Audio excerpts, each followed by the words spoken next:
Hello, and welcome to the Group 8 presentation for software engineering. For this project, we chose to build a TA application, or an application where TAs can create applications for upcoming semesters. Before we go into the actual application itself, let's have a little bit of an overview of the other parts that are used to create this application. In order to deploy the application, Azure was utilized. And here is the resource group that was created to store the different services that were used to run this application. We have many different services here, for instance, the container app, which runs the API, as well as email communication services to send emails, as well as the static web app in order to host the front end itself. One of the services here is the database, which is used to store data on the users and applications so that they may be able to manage their applications. Let's take a look at what we did to build this database. In order to build this database, we chose this design to store our data. We see here that users are created and they have different tables that they can use to modify their data associated with them.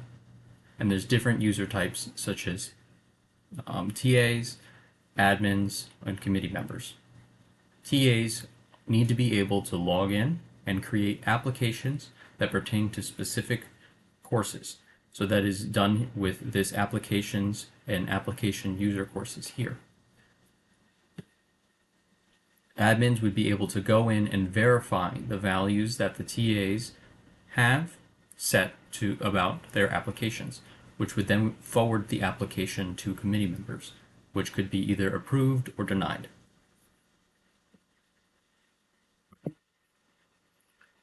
In order to build the API, and so that the front end may have the ability to move quickly, documentation of the API was created. This was done using Swagger, and here is a Swagger page of the endpoints that were created.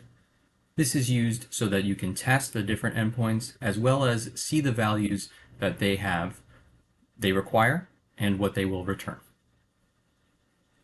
In order to store the code, GitHub was utilized. We have two repos, the front end and the back end. And I'll go over a little bit of the code design at a later point. Another service that was created in Azure was the blob storage, to be able to store the CVs as they are uploaded for the TA application. So let's jump into the functionality for this application. So we see here we're currently unauthenticated. And we do not have any users in the database. And we can show that at this point. So if we do a select star from users, there are currently no users in the database. So let's go ahead and create an account. So if we want to create an account, first we have to put in our information.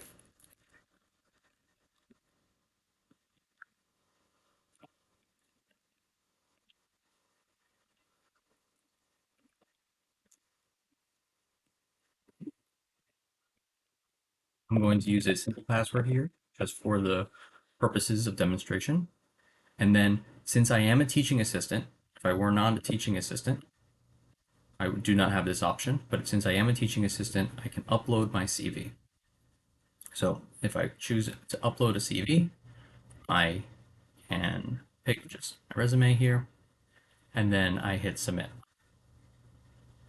This loads and this sends it out. In addition, what this also does, you can take a look at the blob storage here. If we go into the storage account,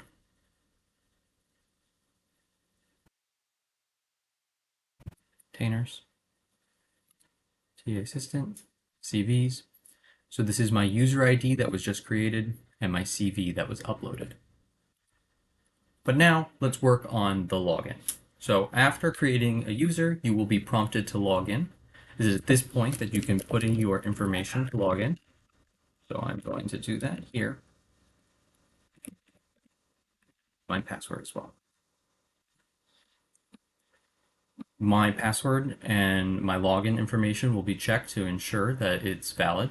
And if it is valid, it will direct me to the verification location. An email was sent to me to give me a verification code. So I'm just going to take that here and use that to log in. And this is validated so that you do send the right value, of course. So if I do not send the right value, I will not be getting in, as well as the verification code only lasts for 15 minutes. But we have a verification code, so let's put that in here. Submit. And now this is the landing page of a new TA assistant where they can send in applications. So let's create an application.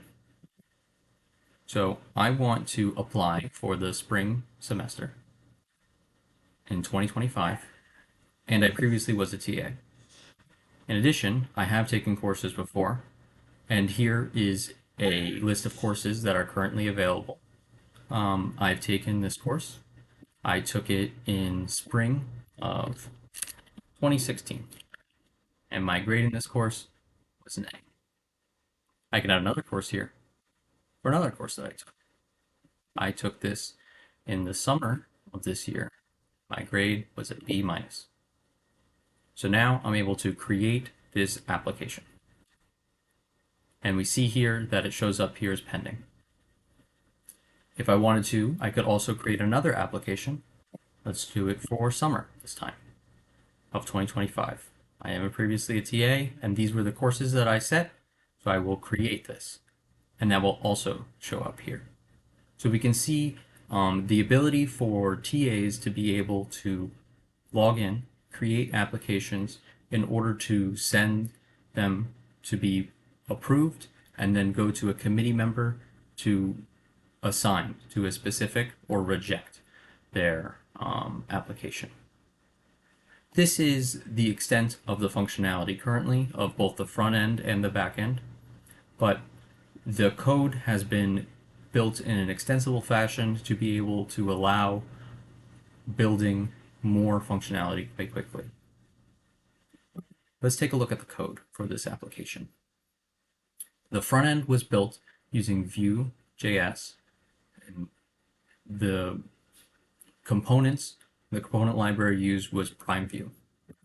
So as a simple overlook, there's views here which were created in order to present the front end to the users, as well as a separation of logic. For instance, we used repositories in order to control and contain the functionality that contacts the API and returns the types that were used by the front end. For the back end, C# was used using Visual Studio. This API is split up into multiple projects in order to segment where functionality is. The API project contains the controllers as well as the middleware in order to control. The interfaces contain all the interfaces that are used.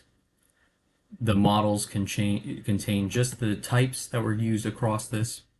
And finally, the services are where the main functionality is.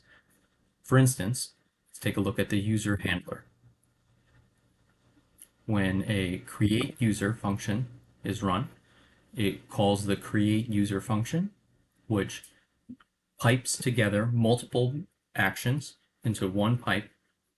So it gets the different user types, it validates the user types are valid that was passed, it updates the password to the hash password that is stored, and then it finally creates the user, returning the user ID. This functionality in this pipe is called railway-oriented programming and is utilized to build in error handling into all functions. So if any of these functions were to fail, the error is automatically thrown and given and short-circuited so that an API problem details a standard error type is returned from the API. Finally, we can see that since we created this user, this data is imported into the database that we have here. And if we take a look at applications, we see the two applications that were created for this user. as well as, if we go and look at application courses, the actual courses that are associated with these applications. So what next? With this application, we have a good foundation to build off of and to add more functionality to. But there are definitely some areas we would like to approach in order to build a more robust application.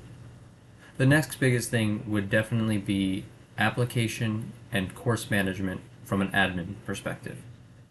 Admins need to be able to log in and build new courses that they want TAs to be able to apply for, as well as look over existing applications to ensure that the information is accurate on them. This would then be able to be set to different statuses so that it could then forward to the committee members. It would be helpful to be able to get in touch with a stakeholder to ensure that this meets the design requirements for the business rules that they see fit for them. We built validation functionality and the ability to extend validation functionality, but to really ensure the business rules are accurate, it would be better to speak to a stakeholder about the direction and what needs to be done in order to solidify that. In addition, it would also be helpful to build the ability for TAs to be able to manage their own profile a little bit more, such as to be able to upload their CV if there are ever any changes, or to be able to add new courses that they have taken in time, as well as updated grades. In addition, there was some work made to be able to build a chat functionality that is not currently present in this application. Users would be able to chat about specific problems or be able to send each other messages about certain applications as well. This would build a more functional application that would be able to meet the requirements of a fully fledged TA application. Thank you so much for coming to our presentation and for giving us the opportunity to show you what we have been working on.